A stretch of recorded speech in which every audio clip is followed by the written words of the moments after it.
everyone. My name is Kristen Anderson. My pronouns are she, her. I'm here in the Ashland Library, and this is our September Read This.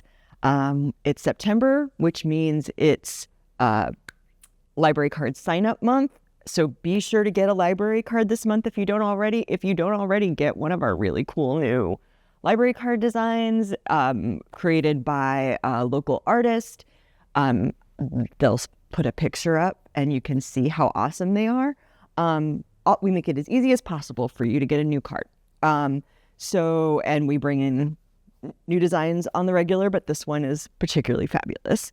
And this is also the month where we celebrate Latinx heritage. So I'm going to talk about authors who hail from Latin America. And I'm going to start with the new one by Isabel Allende, which is My Name is Amelia Duval. If you are familiar with her, she does a lot of magical realism elements in her books. This is a historical fiction novel about a main character living in I believe San Francisco, but it also has like historical elements throughout kind of the Americas included in the book. If you know her, I'm sure that you will like this one as well. She is, we do have books on the shelf right now. So if you want a physical copy, you could check it out today. One of the things that's interesting about many of these authors is they are bilingual.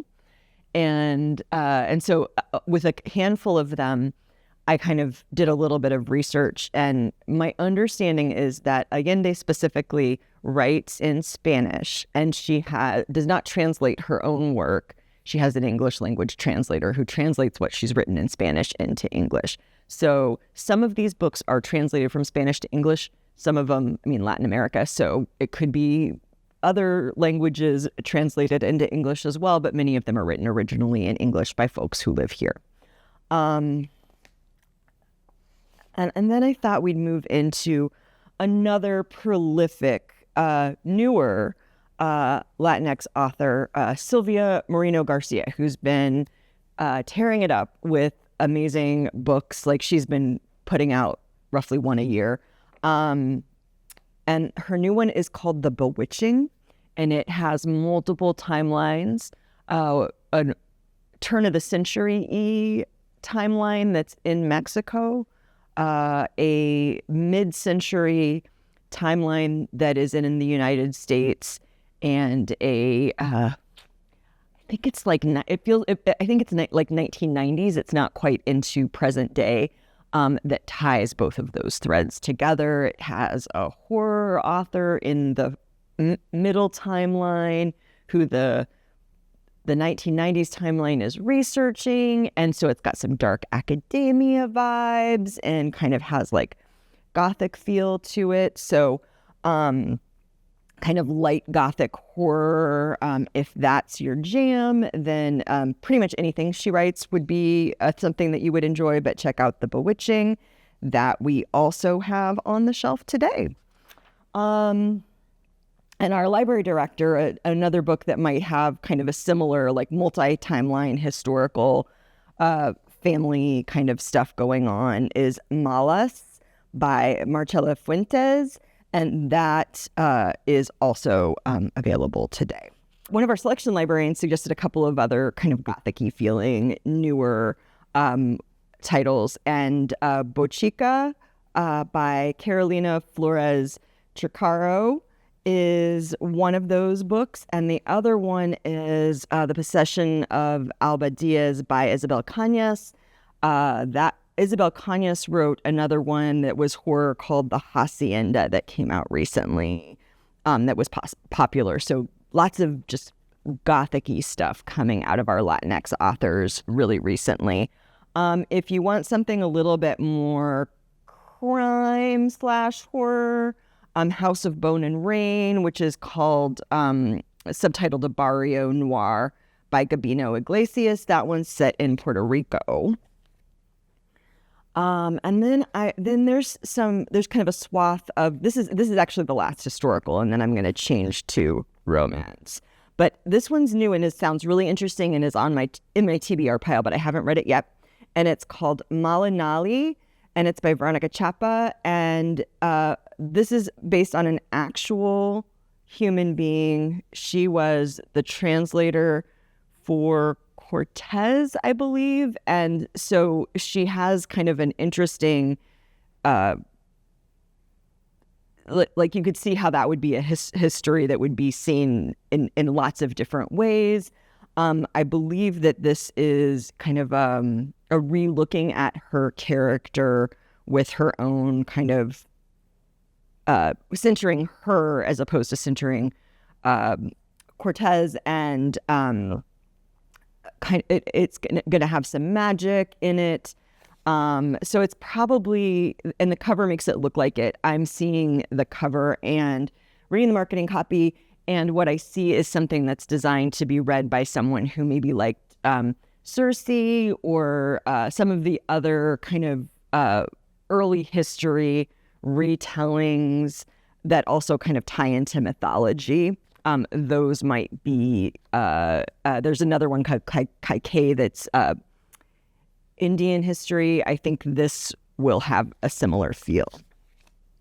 But romance is also a thing, and I've got a few for you there. When the Tides Held the Moon by Vanessa Vida Kelly is queer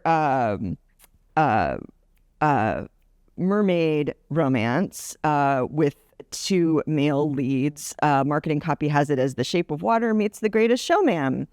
So, and a queer historical cozy fantasy. So that may be your vibe, then check that one out.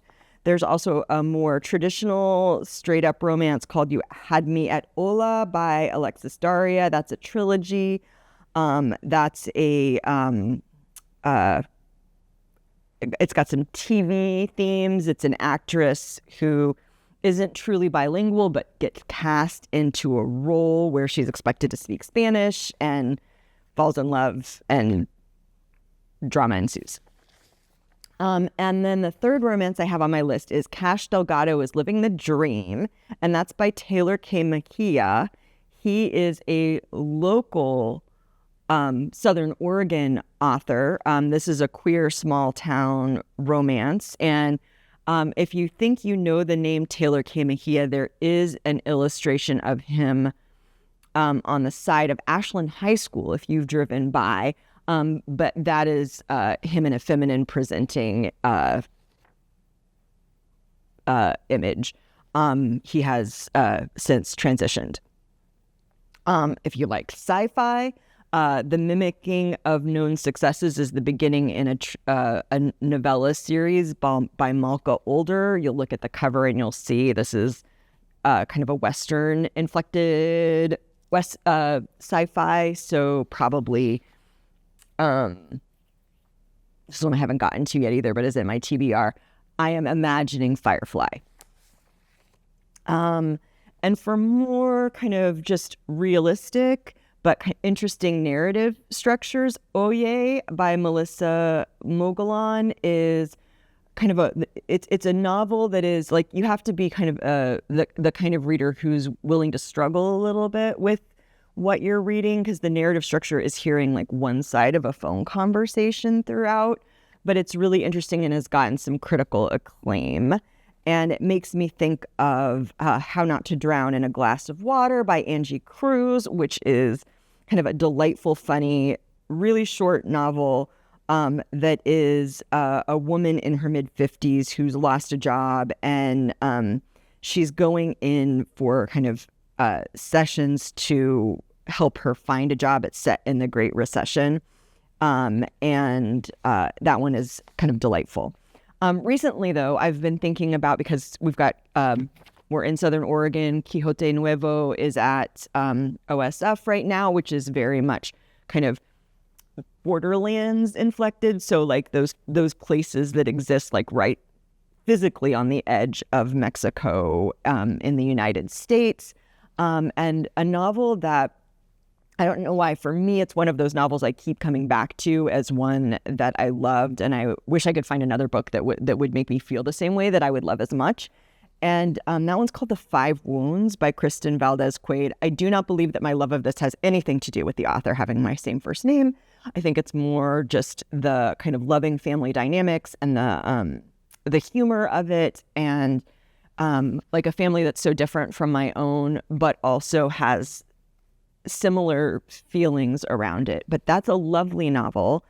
If you've loved kind of getting to see kind of that borderlands culture, if you've seen Quixote Nuevo yet, if you haven't, go check it out. It's great. And if you also like that, we do have a book on the shelf by Octavio Solis, who is the playwright of Quixote Nuevo, and that's Retablos, which is stories from a life living along the border. And that might also be something that you would like to check out. It is available on the shelf today. Those are the books that I have for this month. If you don't have a library card, I'm not sure exactly why you're watching this, because you've stuck around to listen to me talk library stuff for a bit of time. But if you don't have a library card yet, please go get one. If you don't have one, tell your friends to go get one.